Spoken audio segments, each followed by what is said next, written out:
The day in Gaza City had begun like all others under siege, quiet, tense, with people moving cautiously through the streets as if listening for something they hoped wouldn't come.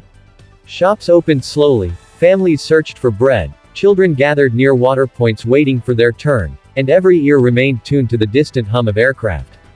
It had become the soundtrack of their lives. But today, the sound was different, lower, heavier, too close. Just after noon, the hum suddenly grew into a roar. People looked up instinctively, eyes widening as they realized the jets were descending at a terrifying speed. In the next instant, the first massive explosion erupted in the Shujaia district. The shockwave hurled dust and debris into the sky, rattling windows miles away. A storm of fear swept across the city before the dust even settled. AJE Correspondent Maha Al-Karim was already on a rooftop preparing a routine update when the blast hit. Her microphone nearly slipped from her hand as she ducked, the camera operator shouting for her to stay low. The sky flashed bright orange, followed by another thunderous boom. Maha's voice, trembling yet steady, broke through the chaos as she described what unfolded below. People running in every direction, mothers screaming for their children, men dragging the injured from the smoke-filled streets. More explosions followed in rapid succession, each louder and closer than the last. The narrow alleys of Gaza City became scenes of frantic movement. Families rushed out carrying whatever they could, blankets, documents, a single bag, anything that wouldn't slow them down. Children stumbled behind their parents, crying as fire lit up the sky. Elderly people leaned on the shoulders of strangers, pushing themselves forward despite their trembling legs. Ambulances sped through the streets with sirens blaring, struggling to reach the newly bombed blocks.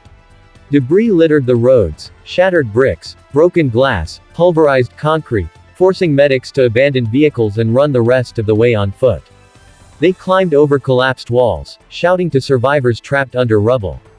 Volunteers joined them, digging with bare hands, lifting stones, ignoring the falling ash that coated their hair and clothes. The hospitals were overwhelmed within minutes.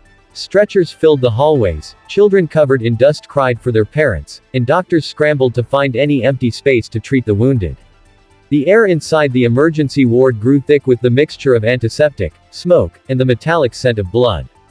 Doctors stitched wounds by flashlight when the electricity flickered out again, and nurses ran with bags of saline held high as they moved through the overcrowded corridors.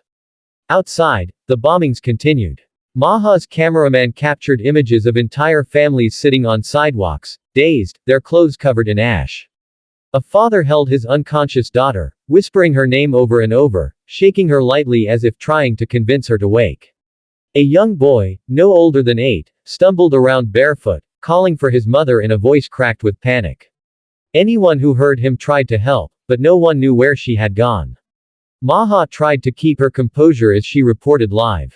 She described the fear gripping the city, the frantic attempts of civilians to reach shelters, the continuous explosions echoing in the distance. She had been covering Gaza for years, but today felt different, more violent, more relentless. The people don't know where to run, she said, her voice breaking as another blast forced her to pause, dust blowing across her face. They don't know where safety is anymore. As evening approached, thick columns of smoke rose across the skyline like wounds carved into the city. Fires burned in several neighborhoods, their orange glow reflecting in the eyes of those who gathered in makeshift shelter areas. Aid workers handed out water and blankets, but supplies were too few. People huddled close together, whispering prayers, comforting one another through trembling breaths. Night fell, but the darkness brought no silence. Drones buzzed constantly overhead, their mechanical hum sending chills through anyone who heard it. Every family lay awake, listening for the next explosion. A mother held her 2 sons close, their eyes wide open in the dim candlelight. A grandmother traced prayer beads slowly, murmuring under her breath, her hands shaking with each distant rumble. Children clung to their parents, refusing to sleep, afraid the night itself would swallow them. Maha ended her broadcast in a shelter crowded with families who had lost their homes hours earlier. She sat among them, her voice softer, heavier. She spoke of fear, of grief, of the chaos she witnessed, but also of resilience, neighbors offering food to strangers, men checking on elderly residents, women singing lullabies to calm panicked children. Even in their darkest moments, the people of Gaza held on to one another. But as she finished her report, another explosion echoed from far away.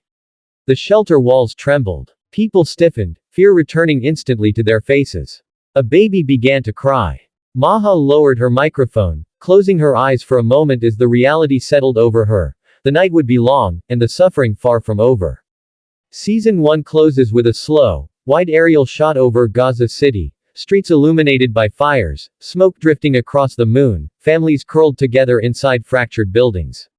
The sound of drones never stops, a chilling reminder of a terror that hovers above them, unseen yet always present. The city waits in fear, breath held, knowing the next attack could come at any moment.